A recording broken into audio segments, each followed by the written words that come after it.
Thank you for joining us for this episode of Comply on the Fly with M3 and Karen B. Comply on the Fly is your trusted weekly resource for reliable insight and quick answers on common employee benefits compliance questions. Please note, this podcast and the contents herein do not constitute legal advice. Seek the advice of counsel for any employee benefits compliance-related guidance or strategy.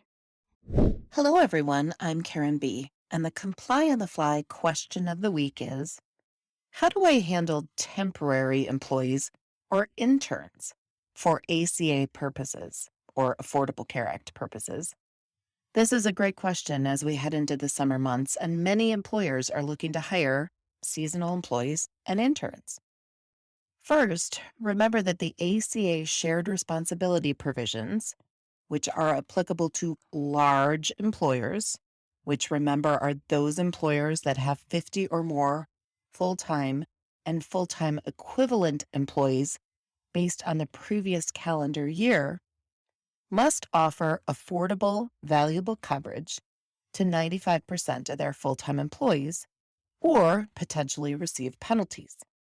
So it is important to properly identify your full-time employees, which can be done by utilizing either the monthly measurement method or the look-back measurement method. If using the monthly measurement method, how you categorize people or what you call them is not relevant. If someone works 130 hours in a month, they get an offer. On the other hand, if you use the look-back measurement method, then there are categories of employees, and you must properly categorize an employee at the time of hire. This can be determined by how you have advertised the position or your intent for the role at the time of hire. So, what are those categories? There are only 4. Full-time, meaning an employee will definitely be working 30 or more hours per week.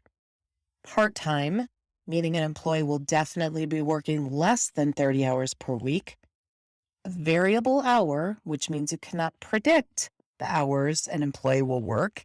And seasonal, which means you hire someone into a position which you anticipate will last 6 months or less, and it's tied to a season, like summer or winter. As you will note, there is no category for temporary employees. So if you hire someone in with full-time hours and it's not seasonal, you have to treat the person as full-time upon hire and offer coverage. But what about interns? Well, again, there is no category for interns. So they would either be full-time, part-time, variable hour, or seasonal if considered a summer intern. Remember, the only category that requires an immediate offer of coverage is full-time, or at least within 3 months of hire. The remaining categories require an initial measurement period from date of hire to determine full-time status. And that is your Comply on the Fly question of the week. Thanks for tuning in. What's on your mind? If you have a pressing compliance question, send it to askkarenb@m3ins.com. We'll do our best to cover it in an upcoming episode.